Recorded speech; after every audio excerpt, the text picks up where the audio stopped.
வாசித்து நாம் கூட சிவம் பண்ணி தேவனுடைய வார்த்தைகளை நாம் தியானிப்போம். இந்த நாளில் வாசியங்கள் வெளிப்படுத்தல் 22வது அதிகாரத்திலே 12வது வசனம்.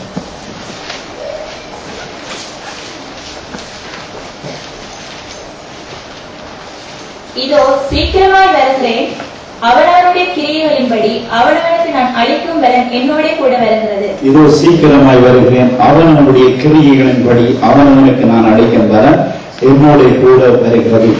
மத்தேயு 16:27.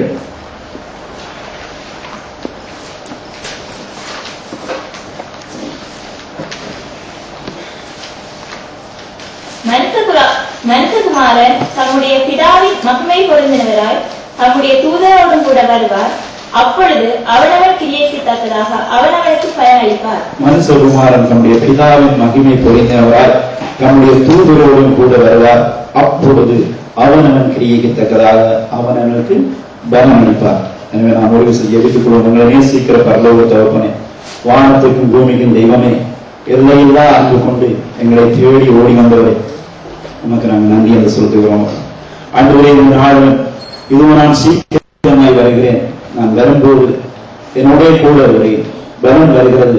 அது இந்த உலக வாழ்விலே தேவனை கண்டுகொண்ட நாட்களிலே இருந்து தேவனுடைய அந்த வருகையின் நாட்களை நாம் செய்கிற கிரியைக்குரிய பலன் வருகிறது என்று நாம் வாசிக்கிறோமே. அப்பா தகப்பனே, இந்த நாளிலே இந்த வார்த்தைகளை இருந்து நாம் எப்படிப்பட்ட கிரியையை செய்ய வேண்டும், எதை நாம் ஆண்டவரை கற்றுக்கொள்ள வேண்டும், தேவனுக்கு நாம் எப்படி செயல்பட வேண்டும்.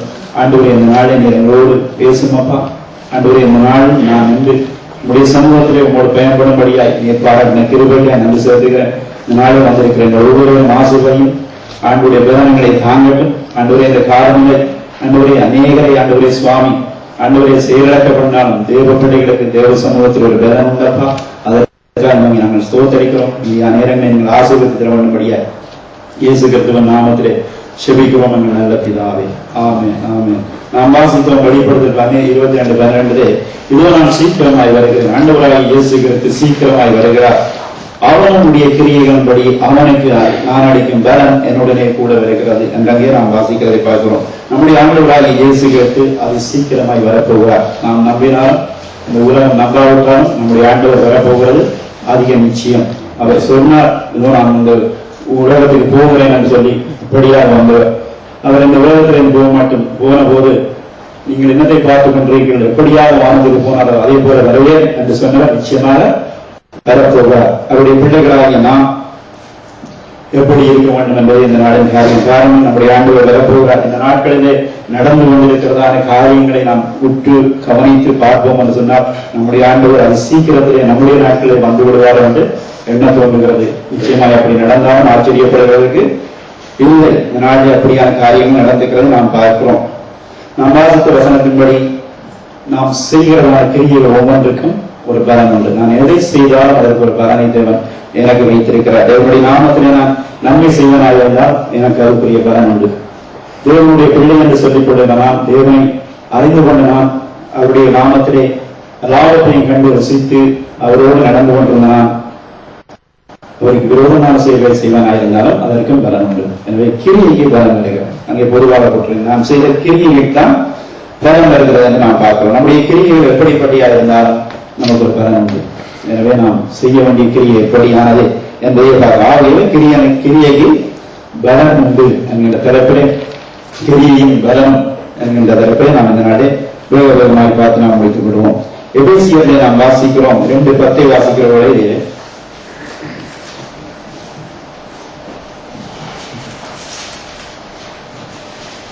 ஏனெனில் நற்கிரியைகளை செய்கிறதற்கு நாம் கிறிஸ்து இயேசுவுக்கு சிருஷ்டிக்கப்பட்டு தேவனுடைய செய்தியாய் இருக்கிறோம். ஆண்டவராகிய தேவனுடைய கர்த்தராகிய இயேசு கிறிஸ்துவினாலே பிதாவினாலே எடுக்கப்பட்டு குமாரனாலே விடுவிக்கப்பட்ட தேவனுடைய ஜனம் என்று சொல்லிக் கொடுக்கிற நாம் எதற்காக சிருஷ்டிக்கப்பட்டிருக்கிறோமா? நற்கிரிகளை செய்வதற்கு நாம் கிறிஸ்து இயேசுவுக்குள்ள சிருஷ்டிக்கப்பட்டு தேவனுடைய செய்தியாக இருக்கிறோம் என்று பார்க்கிறோம்.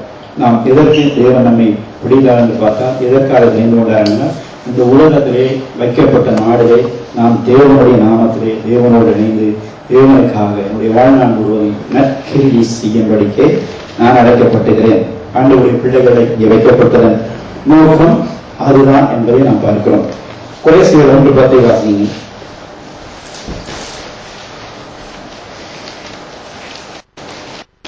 கொலோசியர் 1:10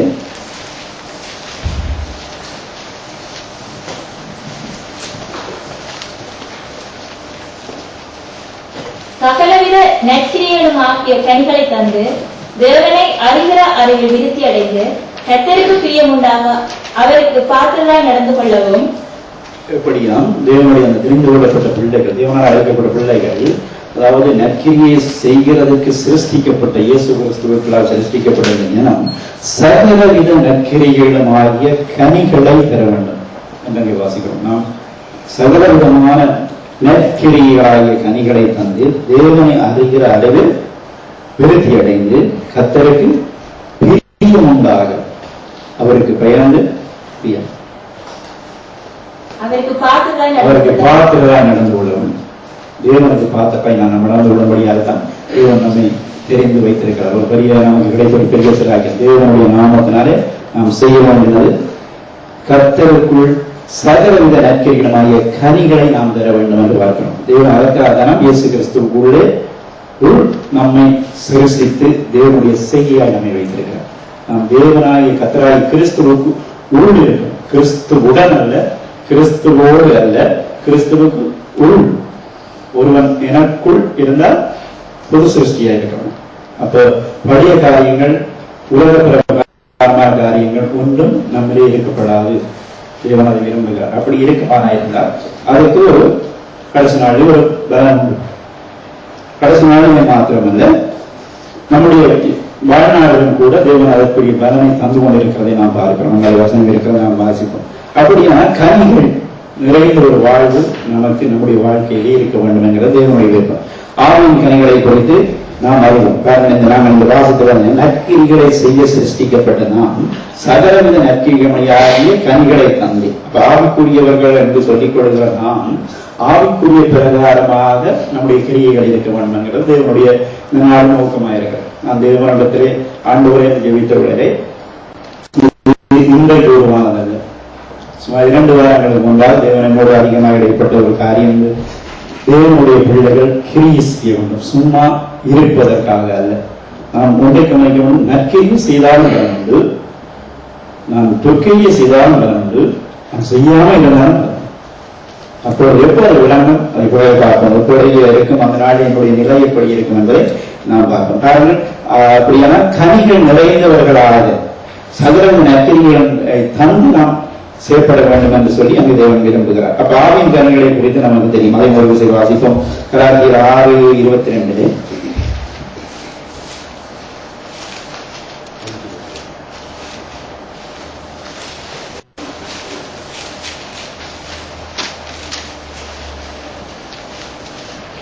கலாத்தியர் 6:22, 262, 5:22.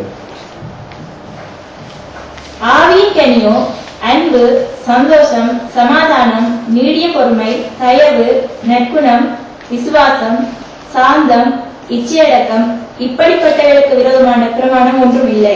இப்படிப்பட்டதான கனிகள், ஆவியின் கனிவான 9 காரியங்களை கொடுத்திருக்கிறார். இது நம்முடைய இருக்குமானால், இப்படிப்பட்ட கனி உள்ள ஒரு வாழ்வு, ஒரு கிரியை நம்மளே இருக்குமானால் நிச்சயமாக தேவன் இதற்கு ஒரு பலனை நாம் விரும்பத்தக்க, நாம் சந்தோஷப்பட்டு கழிவுறத்தக்கதான ஒரு பலனை தேவனுடைய அந்த காரியம் நமக்கு தரக்கூடியதாக இருக்கிறது. இந்த நாட்களிலும் நமக்கு இருக்கிறது. தேவனுடைய வருகையின் போதும் தேவனை தருகிறார்கள். இந்நாட்களிலும் நாம் செய்கிறதற்கு பலனை நாம் நிச்சயமாக பெற்று அனுபவித்துத்தான் வருகிறோம். நீ நன்மை செய்தால் நமக்கு மேன்மை என்றபடி தேவன் நமக்கு செய்து கொண்டுதான் இருக்கிறார். அவர் எப்பொழுதும் கைமாறுகிறார். ஒருபோதும் நாங்கள் செய்த ஒன்றுக்கும் நம்மை அப்படியே விட்டு விடுகிறவர் அல்ல. நாங்கள் தேவன் அப்படியே செய்கிறார். ஆவியின் கனிகளை நாம் பார்க்கிறோம். எப்படிப்பட்ட கனி நம்முடைய வாழ்க்கையிலே இருக்கும் என்று சொன்னால் தேவன் அதற்கு ஒரு பலனை வைத்திருக்கிறாராம். இதுக்கு 3:14 நாம் இப்படியாக வாசிக்கிறோம். காரியங்கள், இந்த கிரியை நமக்குடைய இருக்குமா இருந்தால் அது என்ன செய்யுது நமக்கு என்று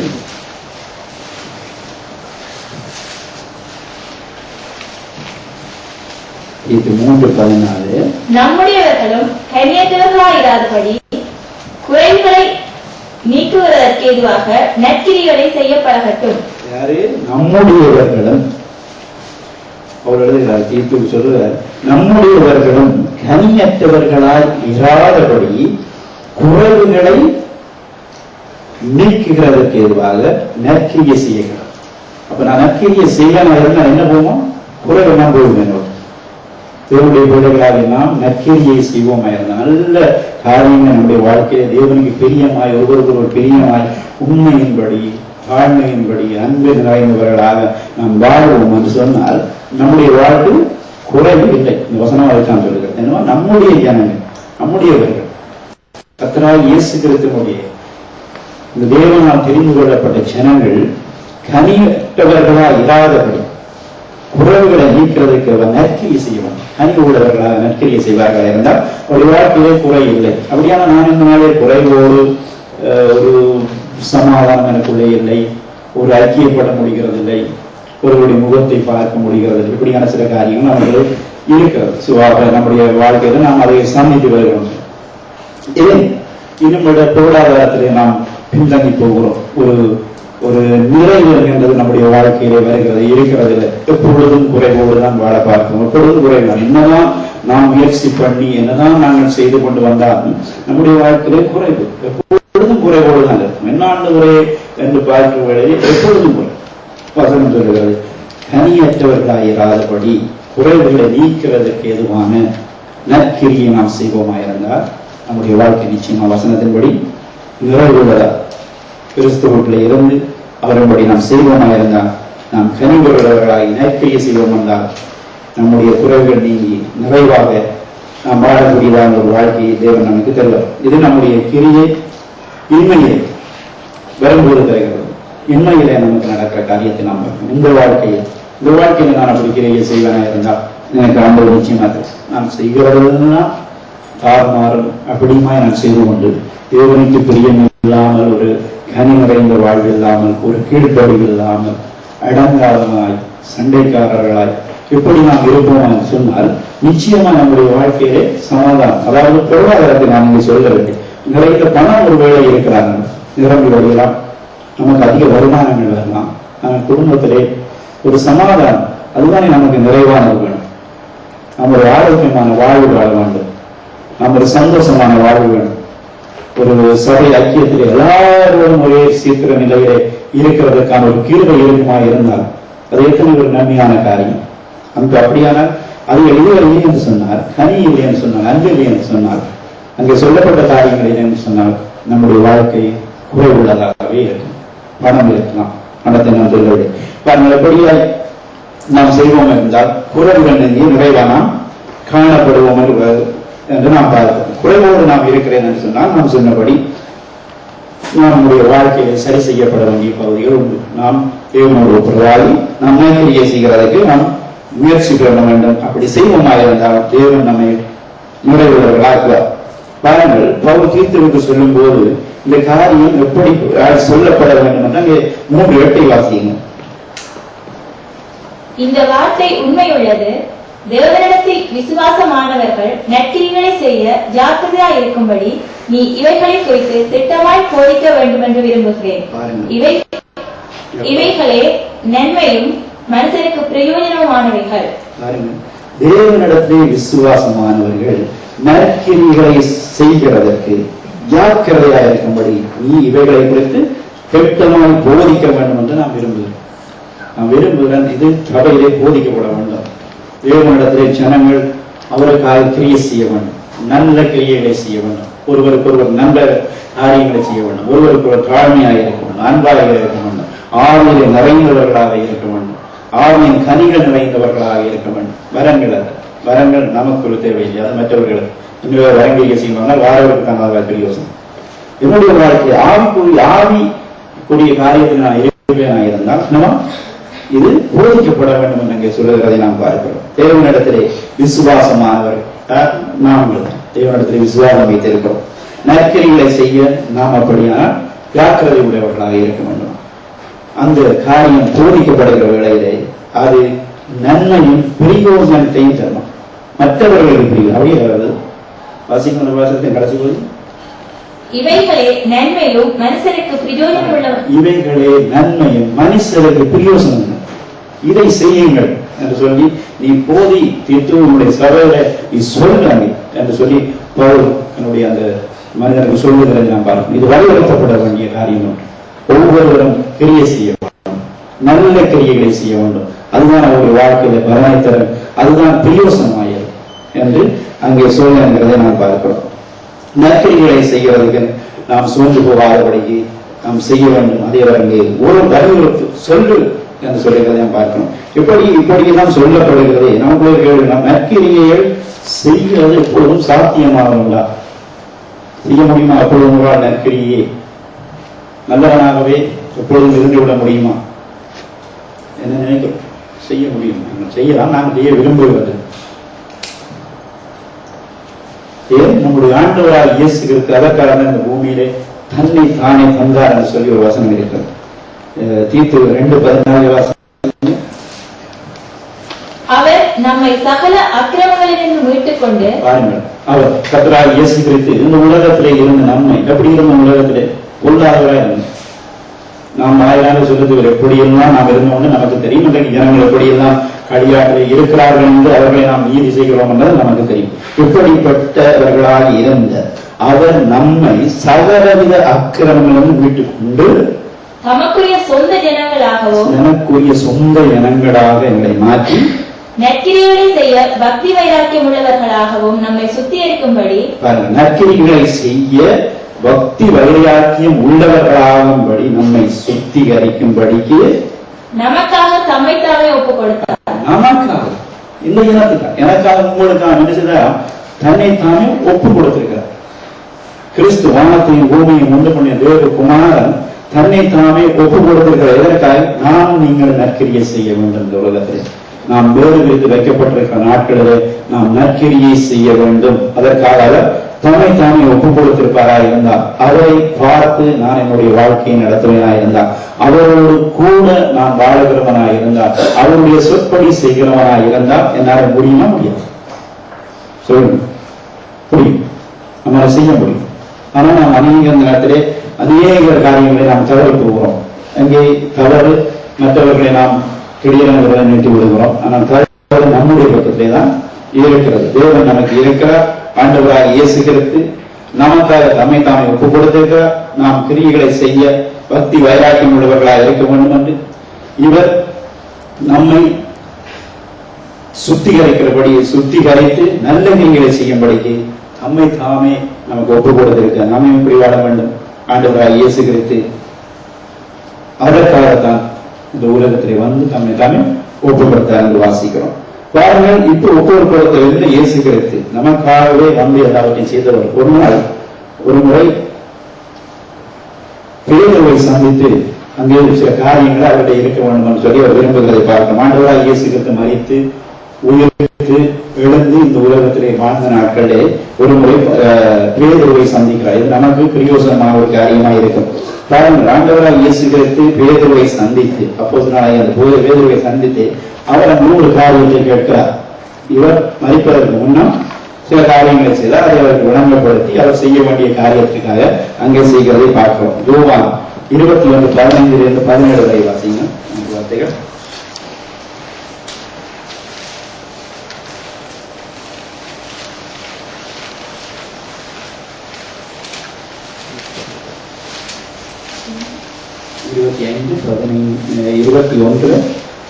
யோவான் 21:15-17. அவர்கள் போஜனம் பண்ணின பின்பு இயேசு சீமோன் பேதுருவை நோக்கி, யோனாவின் குமாரனாகிய சீமோனே, இவர்கள் அதிகமாய் நீ என்னிடத்தில் அன்பாயிருக்கிறாயா என்றார். அதற்கு அவன், ஆம் ஆண்டவரே, உம்மை நேசிக்கிறேன் என்பதை நீர் அறிவீர் என்றார். அவர், என் ஆட்டுக்குட்டிகளை மேய்ப்பாயாக என்றார். 2ஆம் தரம் அவர் அவனை நோக்கி, யோனாவின் குமாரனாகிய சீமோனே, நீ என்னிடத்தில் அன்பாயிருக்கிறாயா என்றார். அதற்கு அவன், ஆம் ஆண்டவரே, உம்மை நேசிக்கிறேன் என்பதை நீர் அறிவீர் என்றார். அவர், என் ஆடுகளை மேய்ப்பாயாக என்றார். 3ஆம் தரம் அவர் அவனை நோக்கி, யோனாவின் குமாரனாகிய சீமோனே, நீ என்னை நேசிக்கிறாயா என்றார். என்னை நேசிக்கிறாயா என்று அவர் 3ஆம் தரம் தன்னை கேட்டபடினாலே பேதுரு துக்கப்பட்டு, ஆண்டவரே, நீர் எல்லாவற்றையும் அறிந்திருக்கிறீர், நான் உம்மை நேசிக்கிறேன் என்பதை நீர் அறிவீர் என்றான். இயேசு, என் ஆடுகளை மேய்ப்பாயாக என்றார். இந்த சம்பவம் நாம் அதிகமாய் அநேகங்கள் கேட்டிருக்கிறோம். நமக்கு இந்த அர்த்தமும் தெரியும். எனவே ஆண்டவரே இவர் கேட்கிறது நமக்கு தெரியும். அவர் முதலே ஒரு இடத்திலே தேவனை மறுதளித்த மனிதன், தேவனை சரிக்கவும் சத்தியம் பண்ணவும் தொடங்கின மனிதன். அப்படியா அந்த குற்றமான சாட்சியிலே தேவனை பார்த்து கொண்டிருக்கிறவரை தேவன் வந்து இவர் தன்னுடைய வேலைக்கு திரும்பி போய்விட்டார். திரும்பி போன சோர்ந்து போன மனிதனை பார்த்து ஆண்டவர் வந்து கேட்கிறார். இதே நாங்கள் ஒரு காரியத்தை பார்க்கிறோம். இதிலிருந்து நாம் அறிந்து ஒரு காரியம், கர்த்தரால் தெரிந்து கொண்டவர்களாக இருந்தும் தேவனுக்காக ஒரு காலத்திலே நன்மைகளை நற்கிரிகளை செய்தவர்களாக இருந்தும் தொடர்ந்து ஒரு விடுபட்டு போகிற, அடிபட்டு போகிற, மறுதளித்து போகிற ஒரு ஆட்டை போகிற போய் ஒரு காரியத்தை செய்து கொண்டிருந்த இந்த பேதுருவிடத்திலே தேவனுடைய அன்பு வெளிப்படுகிறதை நாம் பார்க்கிறோம். அவர் எப்படிப்பட்ட சூழ்நிலையிலே கர்த்தரை அவர் மறுதளித்தாலும், அவர் கொஞ்சம் தூர போனாலும் தேவன் அவரிடத்திலே வந்து அவரை பார்த்து தேவ அன்பு அவரை நெருக்குகிறதை நாம் பார்க்கிறோம். அதிலே சொல்ற பேதுரு அவருக்கு ஒரு முறை ஒரு சூழ்நிலை ஏற்பட்டது. அந்த நிலையிலே அவர் என்ன செய்தார்? நாம் அதை எங்கே மத்திய 26:24 வாசிக்கிறோம். சத்தியம் பண்ணவும் சபிக்கவும் தொடங்கினார். இயேசு கிறிஸ்து எனக்கு தெரியாது. ஆண்டவர் சொன்னார், நீ என்னதான் சொன்னாலும் சேவர் கூறதுனை 3 தடவை மறுதளிப்பாய் என்று சொல்லி அங்கே போனதை நாம் பார்க்கணும். அதன்படி அவர் மறுதளித்தார். அது நிமிஷம் துக்கத்திலே 4 முறை இப்படியாக விட்டதை நான் இப்படி செய்து விட்டேன் என்று வந்து அந்த மனிதனுக்கு எங்கே வைத்து ஒரு கரநெருப்படி அவர் நெருப்பரிய இடத்திலே வைத்து மறுதளித்தாரோ அந்த இடத்தை வைத்து தேவன் அவரை உணர்த்தி வைத்து இப்படிப்பட்ட பேதரை ஆண்டவர் தன்னுடைய பணியை செய்ய, தனக்காக நற்கிரியை செய்ய தேவனை திரும்பவும் அழைக்கிறதை நாம் பார்க்கிறோம். பேதுருவும் என்ன செய்கிறார்? தேவனுடைய அந்த அன்பான அழைப்பை பார்த்து தேவனிடத்தில் வந்து கிரியைகளை செய்து தேவனுக்காக இழந்து நாம் வரலாற்று கேள்விப்படுகிறது போல தலைகீழாய் தேவனை போல மறிக்க உள்ளாது நாம் தலைகீழாய் சிறுவரை அடையும் என்று சொல்லி மறித்ததாக சம்பவங்கள் சரித்திரங்கள் சொல்லுகிறதை நாம் பார்க்கிறோம். பாருங்கள், இன்றைக்கு நானும் கூட அப்படிப்பட்ட ஒரு காலத்திலே நான் தேவனுக்காக அதை செய்தேன், இப்படியான நற்கிரியைகளின் இடத்திலே இறந்தன, இப்படியாய் நான் என்னுடைய சூழ்நிலைகள் நாளே நான் எப்படியே போய்விட்டேன் இருக்கிறேன், நான் கொஞ்சம் தடுமாறி போனேன், ஆனால் தேவனிடத்துல தான் இருக்க விருப்பம், என்னுடைய காரியங்கள் முடிகிறதில்லை என்று நாம் ஒருவரை நினைப்புமாயிருந்தால் தேவனுடைய அன்பு ஒரு நாள் நம்மை புறம்பேர்களால் இதை அனுபவித்தவர் அநேக வருடங்களுக்கு பின்பு அங்கே ஒன்று போகிற 4:8 அவர் தன்னுடைய நிருபத்திலே அதை எழுதி மக்களை உற்சாகப்படுத்துவதை பார்க்கிறோம். இன்றைக்கு நாமும் இப்படியானவர்கள் அப்படியே சோர்ந்து பின்னுக்கு போகக்கூடாது. நாம் நம்மை தேவனுடைய அந்த அன்பு நம்மை நாளை தேவன் கூப்பிடுகிறபடியே நாம் நம்மை குடும்பமாக இருந்தால் நாமும் மற்றவர்கள் சாட்சியால் தேவனை நடத்துகிறதுக்கு போதுமானவர்கள். அவருடைய அன்பு எப்படிப்பட்டது என்பதை நாம் சொல்லக்கூடியதாக இருக்கும். பாருங்கள், 1 பேதுரு 4:8 பேதுரு இதை எழுதி ஜனங்களை உற்சாகப்படுத்துவதை பார்க்கணும். அவருடைய தேவனுடைய அன்பை ஒரு நாளை கண்டார் ஒரு கடற்கரையிலே வைத்து. வாசிங்கள். எல்லாவற்றுக்கும் மேலாக ஒருவரில் ஒருவர் ஊக்கமான அன்புள்ளவர்களாயிருங்கள், அன்பு திரளான பாவங்களை மூடும். எல்லாவற்றுக்கும் மேலாக அன்பு செலுத்துங்கள். ஏனென்றால் நான் அன்பு திரளான பாவங்களை மூடும். நான் ஜீவனுள்ள தேவனை அவர் சொல்ல அவர் ஜீவனுள்ளவர், உயிரோடு இருந்தவர் தெய்வம். அவர் சொன்னார், நீ மறுதளிப்பான் இல்லையாண்டவரை யார் செய்தாலும் நான் செய்ய மாட்டேன் என்று நாள் வகைவாக்கியமாக செய்தேன் சொல்லி கொஞ்ச நேரத்துக்குள்ளே நான் மறுதளித்து போனேன். இப்படியா அதை குற்றமென சாட்சிப்பட்டு நான் இழப்புண்டவனாக ஐயோ என்று சொல்லி என்னுடைய விட்டுவந்த பழைய வரைக்கு நான் திரும்பி போனவனாக இருந்த பேதுருவாகிய நான் இன்றைக்கு உங்களுக்கு சொல்லுகிறேன். என்ன சொல்லுகிறேன்? அன்பு திரளான பாவங்களை மூடும். தேவனுடைய அன்பு திரளான பாவங்களை மூடும். அது எப்படிப்பட்டவனாக எப்படிப்பட்ட செயல்களை நீங்கள் செய்திருக்கிறான். இன்றைக்கு தேவன் நம்ம இடத்திலே பார்க்கிறது, இன்றையிலிருந்து நீ எனக்காக இருக்கிறது என்ன செய்? என்னுடைய ஆடுகளை மெய், எனக்காக ஏதாவது செய், என்னுடைய ஆட்டுக்குட்டிகளை மெய், எனக்காக ஏதாவது செய்கிற வேளையிலே நானும் ஒரு நாள் சொல்ல முடியும், நான் இப்படி ஒரு நாள் இருந்தான், என்னுடைய வாழ்க்கையில தடுமாறி போனவன், என்னுடைய வாழ்க்கையில நான் எடுப்புண்டு போனவள், ஆனால் தேவனுடைய அன்பு ஒரு நாளுமே சந்தித்த வேளையிலே ஒப்பு கொடுத்தேன். இன்றைக்கு அருமையானவர்களே, நான் இப்படியாக தேவனுடைய அன்பு என்னுடைய பாவங்களை மூடி என்னுடைய அக்கிரமங்களை மன்னித்து என்னை நடத்துகிறது நாமும் சாட்சி சொல்ல நிச்சயமாக முடியும். தேவன் விரும்புகிற ஒரே ஒரு காரியம், நாம் அவருக்காக அவர் கடற்கரையுடைய திரும்பி நற்கிரிகளை செய்ய வேண்டும் என்பதை பாருங்கள். இன்னொரு வசனத்தை வாசிப்போம். 2 நாளாக 15 வேளையை பாருங்கள். இப்படி சோர்ந்து போகிற வேளையிலே இது நல்ல ஒரு உற்சாகம் கொடுக்கக்கூடிய வசனம். 2 நாளாக 15:7 சொல்லுகிறது, நீங்களோ உங்கள் கைகளை நெகிழ விடாமல் திடன் கொள்ளுங்கள், உங்கள் கிரியைகளுக்குரிய பலன் உண்டு என்றார். நிச்சயமாக நமக்கு ஒரு பலன் உண்டு. நீ எப்படிப்பட்ட விவகாரத்தை செய்த நீ இன்றைக்கு நிகழ விட்டால் உங்களுடைய கையை தாழ்ந்து போகிறதா, உன்னுடைய காரியங்கள் எல்லாம் அமர்ந்து போகிறதா? சகோதரனே சகோதரியை பயப்படாது. தேவன் இந்த நாளை விரும்புகிற நீ திரும்ப மறுபடியும் நீ எழுந்து தேவனுக்காக கிரியை செய். இன்னொரு வசனத்தை வாங்க. எபிரேயர் ஆரம்பத்தில் தேவன் எப்படிப்பட்டவர், நம்முடைய கிரியைகளை மறந்து போகிறவர்கள். எபிரேயர் ஆரம்பத்தில் இருக்கிறது.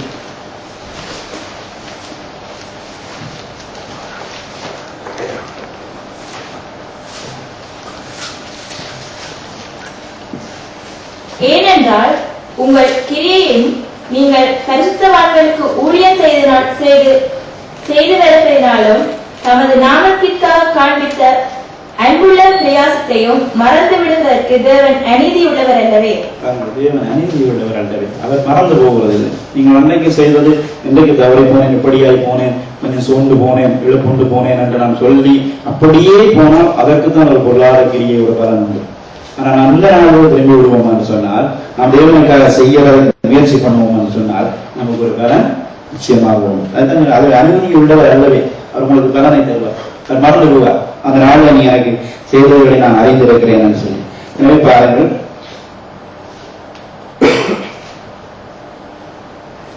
நாம் பார்த்தோம் அந்த பேதுருடைய சம்பவத்திலே, பேதுருடைய அந்த காரியத்திலே முதலாவது ஒரு காரியத்தை நாம் பார்த்தோம். இன்னும் ஒரு காரியம் அங்கே இருக்கிறது. அவரும் கூப்பிட்டு சொல்லுவார், நீ என்னுடைய ஆடுகளை மேய், என்னுடைய ஆட்டுக்குடிகளை மேய். எப்படியா மேய்க்கலாம் என்ன கேட்டா, திரும்ப வாசகம் அந்த வசனத்தை, ஒரு வசனத்தை வாசிங்க.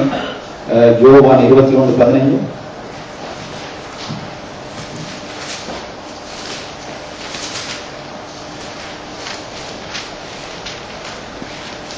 அவர்கள் போஜனம் பண்ணின பின்பு இயேசு சீமோன் பேதுருவை நோக்கி, யோனாவின் குமாரனாகிய சீமோனே, இவர்களிலும் அதிகமாய் நீ என்னிடத்தில் அன்பாய் இருக்கிறாயா என்றார்.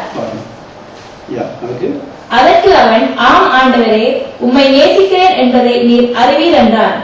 அவர், என் ஆட்டுக்குட்டிகளை மேய்ப்பாயாக என்றார். இன்னும் ஒரு காரியத்தை நாம் பார்க்கிறோம். பேதுருவை உணர்த்தி ஒரு சோர்ந்து போன ஒரு மனிதனை தூக்கி விடுகிற ஒரு ஆண்டவரை பார்த்தோம். இப்பொழுது என்னதை பார்க்க போறோம், அதிலே இருந்து பாருங்கள். ஆண்டவர் வந்து சொல்லுகிறார், யோனாவின் குமாரனாகிய சீமோனே, நீ என்னிலே அன்பாய் இருக்கிறாயா? அது ராம் ஆண்டவர், நான் அன்பாய் இருக்கிறேன், உனக்கு எல்லாம் தெரியும் எப்படி அவள் சொல்லுகிறதை நாம் பார்க்கிறோம். அதுக்கு ஆண்டவர் சொல்லுகிறார், முதலாவது நீ ஆட்டுக்குட்டிகளை மேய், இரண்டாவது கட்டு ஆடுகளை மேய். அப்படியானால் இந்த காரியத்தை ஆட்டுக்குட்டிகளை ஆடுகளை மேய், அன்பாய் இருக்கிறதா இருந்தால், நீ என்னிலே அன்பு செய்கிறாயா இருந்தால் நீ செய். நாம் பாடுகிறோம், அன்பு கூறுவோம், நமக்கு வளமையாக போய்விட்டது பாடு. இன்னும் அதிகமா அன்பு கூறுவோம், இன்னும் அதிகமா என்று சொல்லுகிறோமே தவிர நாம் செய்கிறதில்லை. நாம் சொல்லுகிறோம், அப்படியானால் நாம் கிரியையிலே காண்பிக்க வேண்டும். அதுதான் தேவன் இந்த நாளை எதிர்பார்க்கிறது. அன்பு கூறுகிறாயா, என்னுடைய ஆடுகளை மேய். அன்பு கூறுகிறாயா, நீ என்னுடைய ஆட்டுக்குடிகளை மேய். அதாவது நாம் ஆடுகளை ஆட்டுக்குடிகள் ஆத்மாக்களை பாஸ்டர் ஊழியமாக கண்டு யுத்தம் பண்ணக்கூடாது.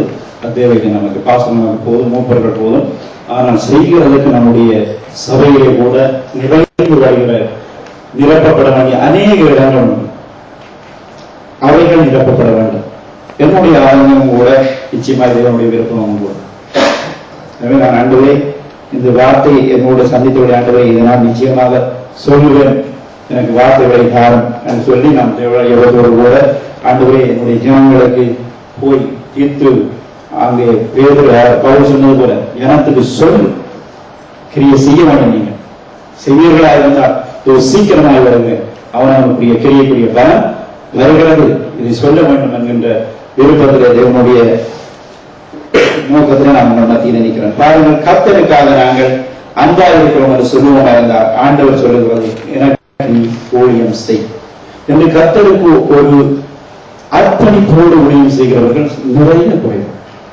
ஒரு கொடுத்த காரியத்தில் உண்மையோடு செய்யப்படுகிறவர்கள் நாம் சொல்லுவோமா இருந்தால் அதிகமாய் இருக்கிறோம், அதிகமாய் இல்லை, ஏனோ தானோ என்று செய்கிறவர்களா இருந்தால் நிச்சயமாக நான் அப்படி செய்வோமா இருந்தால் அதற்கும் ஒரு பலன்.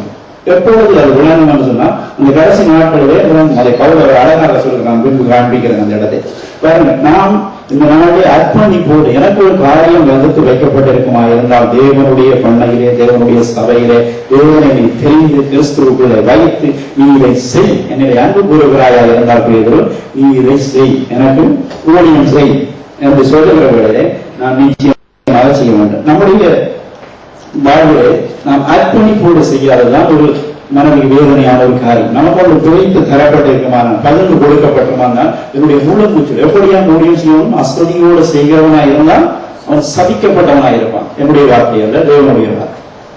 இந்த பயங்கரமான வெயிலே இப்படியான வார்த்தைகள் சொல்ல நான் விரும்பவில்லை. நான் அதை எழுதவில்லை, எனக்கு ஞாபகம் சொல்லுகிறேன். பாருங்கள், தேவனுடைய பிள்ளைகள் நாம் உங்களுக்கு ஒன்று செய்யப்படும். நாம் நம்முடைய காரியங்கள் என்று சொன்னால் இன்றைக்கு அதிலே நாம் எவ்வளவு முக்கியத்துவம் கொடுக்கிறோம். ரெண்டையும் நாங்கள் ரெஃப்ளெக்ட் பண்ணி பார்ப்போம், ஒப்பீடு செய்து பார்ப்போம். என்னுடைய சொந்த காரியம், எனக்குரிய காரியம் என்று சொன்னால் நான் எவ்வளவாய் அதற்கு கொடுக்கிறேன் முக்கியத்துவம். ஆனால் தேவனை தெரிந்து வைத்து அவர் தான் ஜீவன் கொடுத்திருக்கார். நான் நடந்து போய் வீடு சேர்க்கிறேன் என்றால் அவருடைய பெரிதான கிருபை. நான் போகிற வாகனம் அடிபட்டு நொறுங்காதபடி நான் வீட்டை போகிறேன் என்றால் அவர் எனக்கு கிருபியாய் கொடுத்திருக்கிற வாழ்வு. ஆனால் அவருக்கு செய்கிறதற்கு இன்றைக்கு கரங்கள் விரிக்கப்படுகிறதில்லை. எல்லாம் பூட்டப்பட்டிருக்கிறது, எல்லாம் கட்டப்பட்டிருக்கிறது, இறக்கப்பட்டிருக்கிறது. ஏன் இந்த பரிதாபமான நிலை? நாம் இதிலே இருந்து இந்த நாளில் நான் விரும்புவோம். இதிலே இருந்து நாம் திரும்புமாயிருந்தால் நமக்கு அது பிரயோசனமாயிருக்கும். 1 யோவான் 3:18 என்ன செய்கிறார்கள்? என்னுடைய பிள்ளைகள் என்ற ஆண்டு ஒரு காரியத்தை என்ன சொல்லுகிறார்கள்? 3:18 1 யோவான். என் பிள்ளைகளே, வசனத்தினாலும் நாவினாலும் அல்ல, கிரியையினாலும் உண்மையினாலும் அன்பு கூற கடவோம். 1 யோவான் 3:18 எப்படி இருக்கிறது? என் பிள்ளைகளே, வசனத்தினாலும் அல்ல, வசனத்தினாலும் நாவினாலும் அல்ல, கிரியையினாலும் உண்மையினாலும் அன்பு கூறப்படும். வசனத்தினாலும் நாவினாலும் அல்ல தேவன ஊழியம் பண்ணுகிறது. எப்படி? வசனத்தினாலும் நாவினாலும் ஊழியம் செய்கிறது. அப்படி செய்ய வேண்டாமா? எப்படி செய்யலாம்? கிரியையினாலும் உண்மை. வசனத்துக்கு கிரியை, அடுத்தது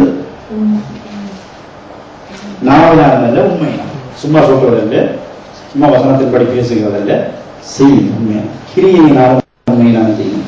என்னோட தமிழில் ஒரு ஆண்டி மடங்கட்ட கேள்விப்பட்டிருக்கோ? சொன்னாங்களே தெரியாது. இந்த கதிரையெல்லாம் நான் எல்லாம் கட்டி எல்லாம் அப்படியே டக்குன்னு அடிக்கிருப்பேன். டொய்லெட்டு கடவுள் சின்ன பிரச்சனை. அப்படி இதான் நாம் செய்யறதில்லை, அப்படியே டக்குன்னு செய்து போயிருக்கோம். மியூசிக்கோ எங்களை விட்டால் அப்படியே செய்வோடு போயிடும். இது தேவையில்லை, தேவைக்கின்ற ஹிரியசை சொல்லாத நாம் இத்தனை மணிக்கு எதிர்பார்க்க ஒரு மாசமான வரையில சொல்லியோட இருக்க அப்படியான நிலைமை இருக்கு. தேவனுடைய ஆனந்தம் ஏதாவது செய்யுங்க, தேவனுக்காக ஏதாவது செய்யுங்க, தேவனுக்காக ஏதாவது. எங்களுக்கு பயக்கப்பட்டிருக்னால் ஒரு கொஞ்சம் இந்த நாளை நாம் தேவனுக்கு ஒன்று செய்ய போகிறேன் என்று சொல்லி நாம் முயற்சி பண்ணமா இருந்தால் அது நமக்கு பெரிதான காரியத்தை கொண்டு வரும்.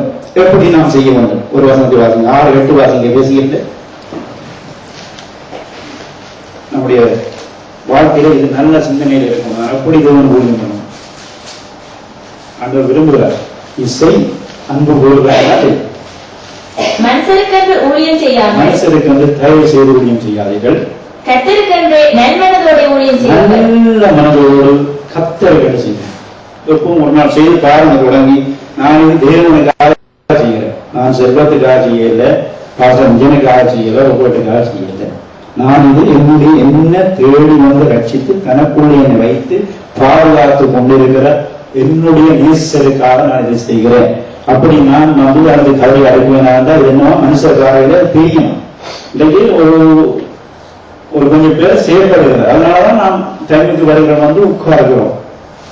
எனக்கு ஒருவரை தெரியும், 12-13 ஆண்டுகள் எங்களுடைய நம்ம சபை ஆரம்பித்த போதிலே அவர்தான் இன்று வரை டொய்லெட் பக்கம் இருக்கிறார். கடவுள் காரியங்கள் எத்தனையோ பேர் வந்து போய்விட்டார்கள். இன்றைக்கு ஒரு கொஞ்சம் ஊழியம் செய்கிறதற்கு விருப்பம் அதிகம் இருக்கு, அதை நாம் கேட்கிறோம். ஆனால் செய்ய வேண்டியவை அநேகம் உண்டு. அதுகளை செய்கிறதற்கு நாம் வருகிறது. அருமையானவர்கள் பாருங்கள், நம்முடைய சபையில வாழ்வர்கள் இருக்கிறீர்கள், தம்பி தங்கச்சி அருமையானவர்களே, நீங்கள் எழுந்துவீர்களா இருந்தால், தேவனுக்கு அது செயற்படுவீர்களா இருந்தால், தேவனுக்கு அந்த ஏதாவது செய்கிறதுக்கு உங்களை அர்ப்பணிப்பீர்களா இருந்தால், உங்களுடைய வாழ்க்கை ஒரு பயங்கரமான தேவனுடைய வழிநடத்தலும் அருமையான ஒரு அவருடைய பொலிவு நிறைந்ததாக நிச்சயமாயிரம் எந்த சந்தேகம் இல்லை. இவன் அவருடைய குறைகள் எல்லாவற்றையும் நிறைவாகும்படி நற்கிரியை செய்யுங்கள். தேவனுக்கு ஊழியம் பண்ணுங்கள்.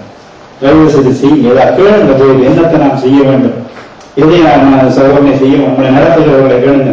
இன்னைக்கு இந்த 2 ட்ரம்கி போட்டு இல்லையென்று இருந்தது. நான் ஆண்டவரே இன்றைக்கு எல்லாம் அப்படியே இருக்கிறது, கொஞ்சம் இசையும் இல்லையான்னு சொன்னால் நாம் இந்த வெற்றியோடு இன்னும் சூழ்ந்து போவார்கள். ஆண்டவரே நினைத்து கொண்டு வந்தேன். நான் சகோதரன் அடிஞ்சா நாங்கள் காத்து வந்து விட்டு நாங்கள் டைமுக்கு வந்து விடுவோம்னு சொல்லி பாருங்க. ஒலிவியா அந்த தம்பி திலான் இல்லையான்னு சொன்னால் அந்த 2 கேட்கும் பெருமையாக போய்விடுகிறார். ஆனால் எத்தனை பேர் இருக்கிறோம்? நான் கீபோர்டை பழக வேண்டும், நாம் தேவனுக்காக ஒரு இசைக்கருவியை பழக வேண்டும், தேவனை நான் ஆராதிப்பதற்காக போக வேண்டும், தேவனுக்கு ஆராதனை நான் உதவி செய்ய வேண்டும், நான் எழுந்து தேவனை என்னை பயன்படுத்த நடத்துகிற எழுந்த சகோதரர்களை நாம் என்ன செய்ய வேண்டும் தேவனுக்காக? என்னை தேவன் தெரிந்து வைத்திருக்கிறார். எத்தனையோ பேர் இளமையில மடிந்து போகிறார்கள், ஜெயிலே போயிருக்கிறார்கள். 14 வாரங்களுக்கு 35 வருடம் போட்டிருக்கு வெட்டாத கடை போலன்னு சொல்லி ஏன் அவனுடைய தவறான கேள்வி. நேற்று ஃபுட்பால் மில்லியன் நம்முடைய காவலியை வெட்டி நாக்கி போட்டான், பிடிச்சு கொண்டு போனான், அவனுடைய துக்கிரியை. ஆனா உனக்கு தேவன் அருமையான ஒரு வாழ்வை தந்திருக்கிறார், ஒரு அருமையான வாழ்வை தந்திருக்கிறார். இந்த வாழ்நிலத்தில் தேவனுக்கு செயல்படுவாயா இருந்தார். நம்முடைய சபையிலே இசைக்கருவிகள் பக்கம் அங்கே சரியான முறையில் மக்கள் செயல்பட விளங்குங்கள் தேவனுக்கு சொல்லி நான் செய்கிறேன். எனக்கு ஞானந்தார் மறுபடியும் பிறந்தார் தேவன் நிச்சயமாக ஒரு காப்பீட்டை உன்னை ஆசீர்வதித்து அதற்கு நீங்கள் நடத்துகிறவராக இருக்கிறார். பொருளுடைய சாதனைகளை பொறுத்தளவிலே ஒருவர் வெக்கேஷனுக்கு போகிறாருன்னா இது ஒரு பழகி வருந்தி கேட்டு கைது செய்து நீங்கள் உங்கள் நித்திரையை தியாகமாக நீங்கள் வந்து விடுங்கள். இல்லை என்று சொன்னால் நாங்கள் விடுமுறையை கிடைக்க போக முடியாது. இந்த ஆரம்ப நான் இல்லை, நான் ஊழியம் செய்கிற வழியா சொல்லுகிறேன். எனக்கு இருக்கிறார் இல்லை எத்தனை பேர் இருக்கிறீர்கள்? ஏன் தேவனுக்காக எனக்கு செய்ய முடியவில்லை? செய்தியர்களாக இருந்தால் தேவன் நிச்சயமாக ஒரு பலனை தருவார். இசை அந்த பொருளுடைய பகுதியை நீங்கள் செயல்படுங்க. ஞாயிறு பாடசாலைகளை நடத்துகிறார்கள், ஒரு குறிப்பிட்ட மக்கள் தான்.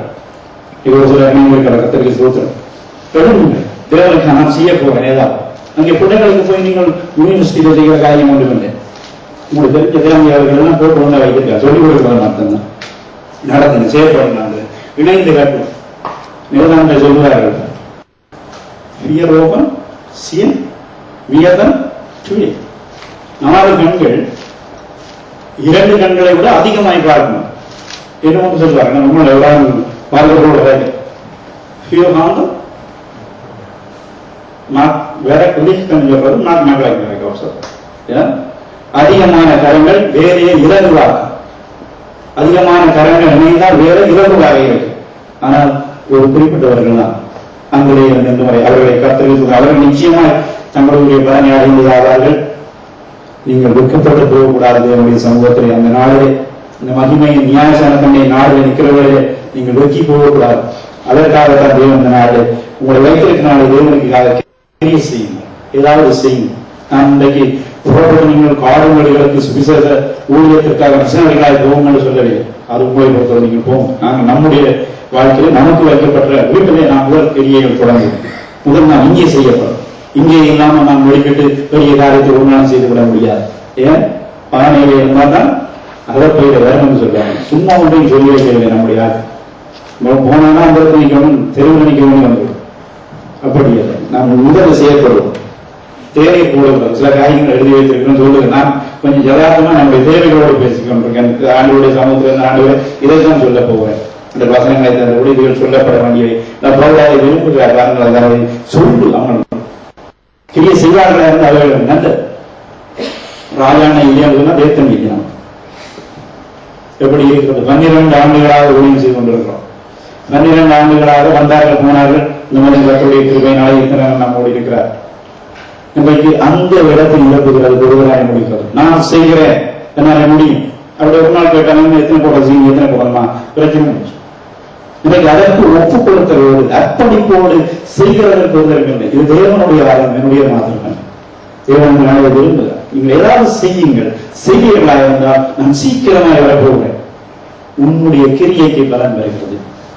எதையாவது சொன்னாலே கண்ணீரோடு இருக்க வேண்டி நெருக்கவே பட்டு அவிந்ததோடு இருக்குமா நம்முடைய வாசிக்கணும். பாதிவர்களுக்காக 11 மணி 30 நிமிஷத்துக்கு 12 போல ஜெபிக்கிறார்கள். ஜெபித்து பாடுபவர்கள் நீங்கள் அங்கே போய் ஜெபித்து தேசங்களுக்காக ஜெபிப்பீர்கள். ஒரு வாசனம் ஆண்டவரை இந்த நாள் ஆராதனை ஆசைப்படுறீங்க அதுக்குரிய பலம் இருக்கு.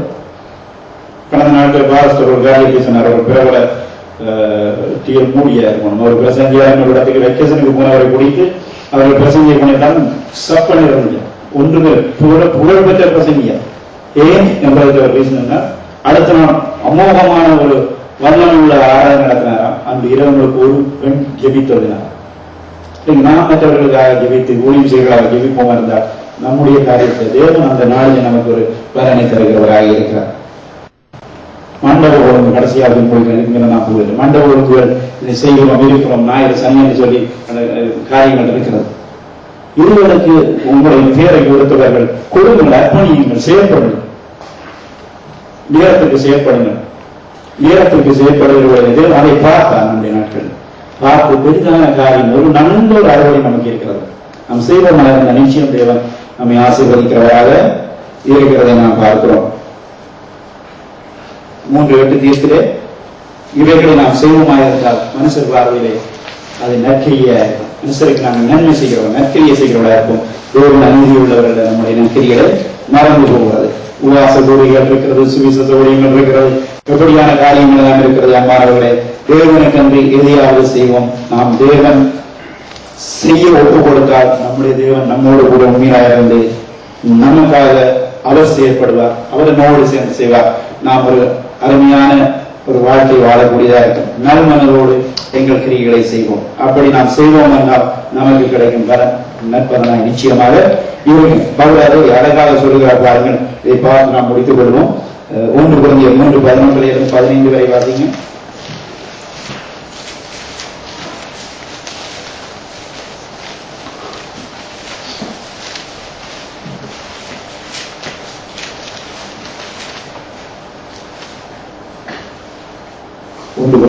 மூன்றாம் அதிகாரம் 11வது வசனத்திலிருந்து 15 முடிய போடப்பட்டிருந்த அஸ்திவாரமாக இயேசு கிறிஸ்துவை அல்லாமல் வேறே அஸ்திவாரத்தை போட ஒருவனாலும் கூடாது. ஒருவன் அந்த அஸ்திவாரத்தின் மேல் பொன், வெள்ளி, விலையேறப்பெற்ற கல், மரம், புல், வைக்கோல் ஆகிய இவைகளை கட்டினால் அவனவனுடைய வேலைப்பாடு வெளியாகும். நாளானது அதை விளங்க பண்ணும். ஏனெனில் அது அக்கினியாலே வெளிப்படுத்தப்படும். அவனவனுடைய வேலைப்பாடு எத்தன்மை உள்ளதென்று அக்கினியானது பரிசோதிக்கும். அதின்மேல் ஒருவன் கட்டினது நிலைத்தால் அவன் கூலியை பெறுவான். ஒருவன் கட்டினது வெந்து போனால் அவன் நஷ்டமடைவான், அவனோ ரட்சிக்கப்படுவான். அதுவும் அக்கினியில் அகப்பட்டு தப்பினது போல் இருக்கும். கண்டிப்பா தமிழ்ல நமக்கு வழங்கி இருக்குது. நாம் இங்க செய்வோமா இருந்தால் நியாயசனத்து அண்டையிலே ஆண்டவராக இயேசு கிறிஸ்து அண்டையில நாம் போயிருக்க போகிறோமா? போயிருந்தால் நாம் செய்ததான கிரியைக்கு பலன் அங்கே இருக்குது. எப்ப செய்த கிரியைன்னு சொன்னால் தேவன் எப்பொழுது என்னை ரட்சித்தாரோ அன்றே இருந்து நான் மரிக்கும் வரை ஒரு வேளை தேவன் வருங்கள். நான் செய்ததான கிரியைக்கு அங்கே பிரதிபலன் வழங்கப்பட போகிறது. நான் இந்த உலகத்திலே இப்போ நாம் நிக்கிற வரை அக்கினி நம்மை சோதிக்குமா? அக்கினி சோதிப்பாங்க. அங்க போயிட்டு ஒரு சாட்டு போக்கு எங்களுடைய திறமைகள் எல்லாம் பயன்படுத்த முடியாது. அக்கினி சோதிக்கும். இவர் எப்படி செய்திருக்கிறார், எதற்காக செய்திருக்கிறார், இவர் செய்தார், செய்யாம இருந்தாரா, கொஞ்சம் பேர் சொல்லி இருந்தாரா, எல்லாம் அங்கே வரும். அப்பொழுது என்ன நடக்கணும்? நாம் ரட்சிக்கப்பட்டு செய்த அந்த கிரியைக்கு அங்கே பலனை பெறும்படியா நான் இப்போ அக்கினி சோதிக்குமா? நம்முடைய கிரியைகளை அங்கே 3 பகுதிகளாக 3 அவராக பிரிக்கிறதை பார்க்கணும். முதலாவது 3 சொல்கிறார், உங்களுடைய கிரியில் பொன், வெள்ளி, வெளியேறப்பெற்ற கற்களாக இருக்குமா இருந்தால் அதற்கு பிரதிபலன் நன்மையாக உண்டு. அதை கொடுத்து ஆண்டவர் என்னுடைய சந்தோஷத்துக்கு பிரவேசித்து சொல்லிவிடுவார். இன்னும் ஒரு தரப்பானவர்கள் இருக்கிறார். இவர்களும் ரட்சிக்கப்பட்டவர்கள், தேவனாலே தெரிந்து தேவனாலே அன்பு செலுத்தப்பட்டவர்கள், தேவனிடத்திலே அன்பு கூறுவோம் இன்னும் அதிகமா என்று அடிக்கடி பாடினவர்களாக இருக்கலாம். ஆனால் செய்யாது. எப்படியான கிரியை செய்வார்கள்?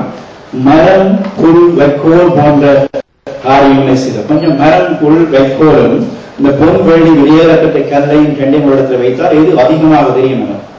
மரம் பெருசா தெரியும், புல் பெருசா தெரியும், வைக்கோல் பெருசா தெரியும். அங்கு பெருசா நாம் செய்து பார்வைக்கு செய்திருந்தமா இருந்தால் அங்க பொண்ணும் இல்லை, வெள்ளியும் இல்லை, வெளியேறப்பட்ட கல்வினாக போயிடும். என்னவா அது அக்கினியில தப்பி பிழைச்சது போல இருக்கும். எனவே நம்முடைய கிரியை நாம் எப்படி செய்கிறோம் தேவனுடைய நற்கிரியை நாம் செய்வோம்.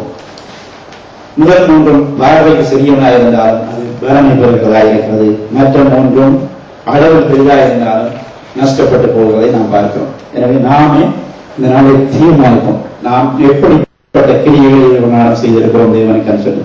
ஐயோ இவர்கள் நான் தேவனுக்காக ஒன்றும் செய்யவில்லை என்றால் அது பயங்கரமான பரிதாபம். எனவே இந்த நாளில நாம் ஒரு முயற்சி செய்வோம். தேவனுக்காக ஒரு நாட்டில் நான் ஏதோ ஒன்று செய்ய போறேன்.